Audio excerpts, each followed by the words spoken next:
केरल देश में एक मेधावी नामक राजा राज्य करते थे। शत्रुओं ने उनके देश पर चढ़ाई की। युद्ध में महाराज मारे गए। पति की मृत्यु के दुख में रानी भी उनके साथ सती हो गईं। राजा का इकलौता पुत्र चंद्रहास अभी 5-6 साल का ही था। दाई ने चुपके से उन्हें नगर से निकाला और कुंतलपुर ले गई। वह स्वामी भक्ता दाई मेहनत मजदूरी करके राजकुमार का पालन पोषण करने लगी। चंद्रहास बड़े ही सुंदर थे और बहुत सरल तथा विनयी थे। गांव के सभी स्त्री पुरुष ऐसे भोले सुंदर बालक से स्नेह करते थे। कहते हैं, जो अनाथ हो जाता है, जिसका कोई नहीं होता, उसके स्वयं भगवान होते हैं। उन्हीं की कृपा से एक दिन नारद जी घूमते हुए कुंतलपुर पहुंचे। बालक को एक शालग्राम की मूर्ति देकर नाम मंत्र बता गए। नन्हा बालक देवर्षि की कृपा से हरिभक्त हो गया।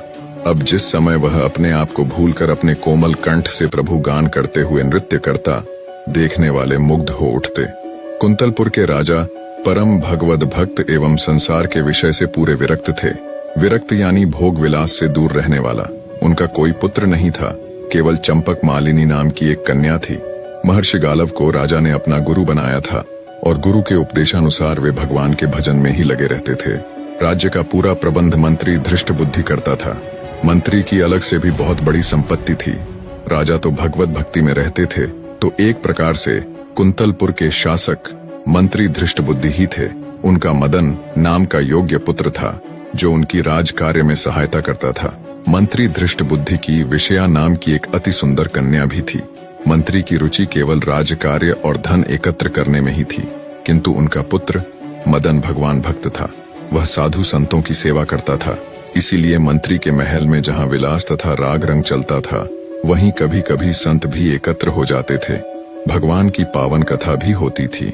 इन कार्यों में रुचि न होने पर भी मंत्री धृष्ट बुद्धि अपने पुत्र के कारण कुछ न बोलते। एक दिन मंत्री के महल में ऋषि गण बैठे थे। भगवान की कथा हो रही थी। उसी समय सड़क पर भवन के सामने से भगवान नाम कीर्तन करते हुए चंद्रहास बालकों की मंडली के साथ निकले। बच्चों की अत्यंत मधुर कीर्तन ध्वनि सुनकर ऋषियों के कहने से मदन ने सबको वहीं बुला लिया। चंद्रहास के साथ बालक नाचने गाने लगे। मंत्री धृष्ट बुद्धि भी इसी समय वहां आ गए। मुनियों ने तेजस्वी बालक चंद्रहास को तन्मय होकर कीर्तन करते देखा तो वे मुग्ध हो गए। कीर्तन समाप्त होने पर स्नेहपूर्वक समीप बुलाकर ऋषियों ने उन्हें बैठा लिया और उनके शरीर के लक्षणों को देखने लगे। ऋषियों ने चंद्रहास के शारीरिक लक्षण देखकर धृष्ट बुद्धि से कहा, मंत्रिवर, तुम इस बालक का प्रेम पूर्वक पालन करो, इसे अपने घर रखो। यही तुम्हारी संपूर्ण संपत्ति का स्वामी तथा इस देश का नरेश होगा। एक अज्ञात कुलशील राह का भिखारी बालक मेरी संपत्ति का स्वामी होगा। यह बात धृष्ट बुद्धि के हृदय में तीर सी लगी। वे तो अपने लड़के को राजा बनाने का स्वप्न देख रहे थे। अब एक भिक्षुक सा लड़का उनकी सारी इच्छाओं को नष्ट कर दे, यह उन्हें सहन नहीं हो रहा था। उन्होंने किसी से कुछ कहा नहीं, पर सब लड़कों को मिठाई देने के बहाने घर के भीतर ले गया। मिठाई देकर दूसरे लड़कों को तो उन्होंने विदा कर दिया, केवल चंद्रहास को रोक लिया। एक विश्वासी वधिक को बुलाकर उसे चुपचाप समझाकर पुरस्कार का भारी लोभ देकर उसके साथ चंद्रहास को भेज दिया। चंद्रहास ने जब देखा कि मुझे यह सुनसान जंगल में रात के समय लाया है, तब इसका उद्देश्य समझकर कहा, भाई, तुम मुझे भगवान की पूजा कर लेने दो, तब मारना। वधिक ने अनुमति दे दी। चंद्रहास ने शालग्राम जी की मूर्ति निकालकर उनकी पूजा की और उनके सम्मुख गदगद कंठ से स्तुति करने लगा। भोले बालक का सुंदर रूप, मधुर स्वर तथा भगवान की भक्ति देखकर वधिक की आंखों में भी आंसू आ गए।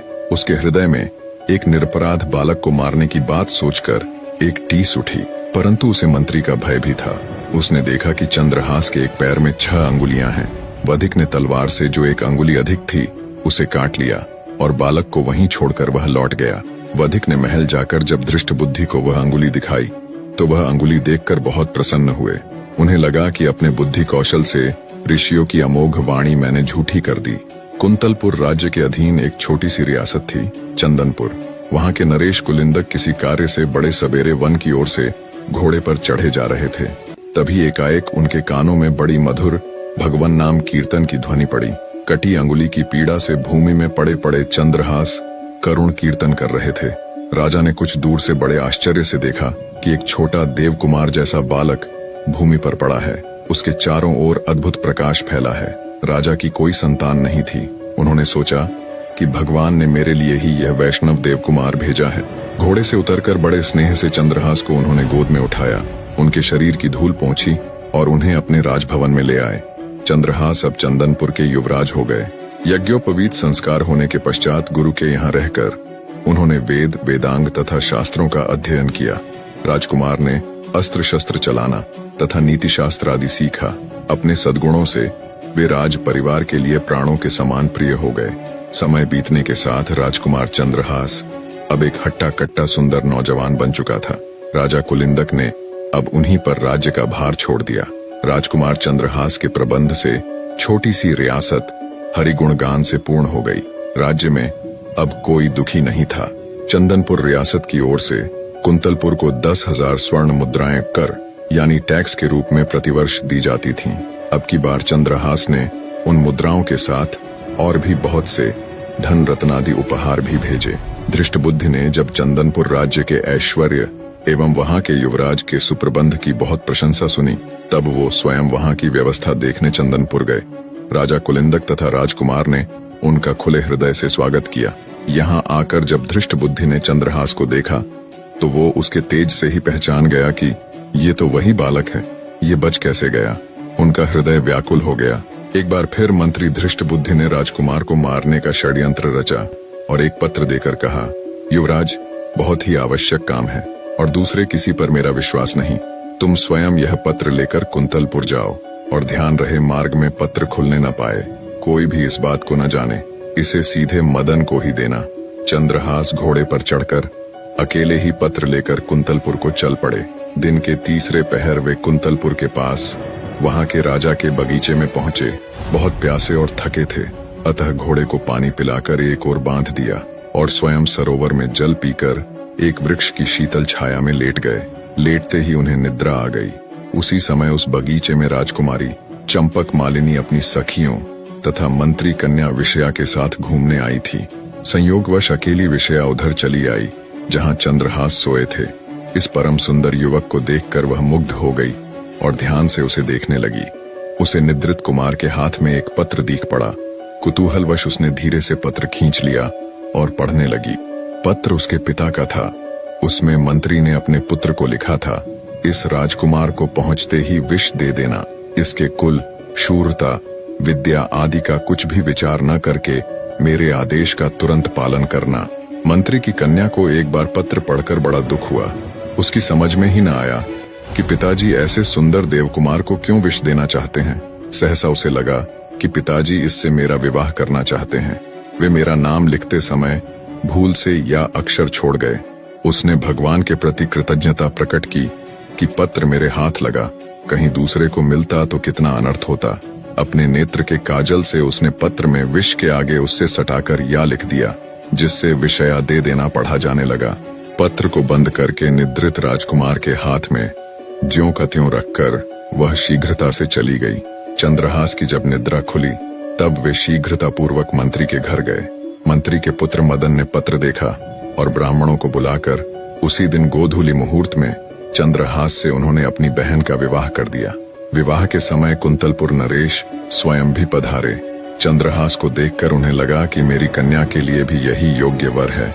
उन्होंने चंदनपुर के इस युवराज की विद्या, बुद्धि, शूरता आदि की प्रशंसा बहुत सुन रखी थी। अब राजपुत्री का विवाह भी चंद्रहास से करने का उन्होंने निश्चय कर लिया। धृष्टबुद्धि 3 दिन बाद लौटे। वहां की स्थिति देखकर वे क्रोध के मारे पागल हो गए। उन्होंने सोचा, भले मेरी कन्या विधवा हो जाए, पर इस शत्रु का वध मैं अवश्य करा के रहूंगा। द्वेष से अंधे हुए हृदय की यही स्थिति होती है। अपने हृदय की बात मंत्री ने किसी से नहीं कही। नगर से बाहर पर्वत पर एक देवी का मंदिर था।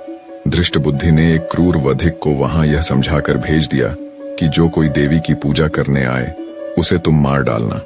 मंत्री ने चंद्रहास को कहा कि अब तुम मेरे दामाद हो गए हो। हमारी कुल प्रथा के अनुसार शादी के बाद भवानी जी की पूजा की जाती है। मंत्री ने चंद्रहास को सायंकाल बिल्कुल अकेले जाकर देवी की पूजा करने का आदेश दिया। इधर कुंतलपुर नरेश के मन में वैराग्य हुआ। वो जल्द से जल्द अपनी पुत्री का विवाह चंद्रहास के साथ कराना चाहते थे। राजा ने मंत्री पुत्र मदन को बुलाकर कहा, बेटा, तुम्हारे बहनोई चंद्रहास बड़े सुयोग्य हैं। उन्हें भगवान ने ही यहाँ भेजा है। मैं आज ही उनके साथ राजकुमारी चंपक मालिनी का ब्याह कर देना चाहता हूँ। प्रातःकाल उन्हें सिंहासन पर बैठाकर मैं तपस्या करने वन चला जाऊंगा।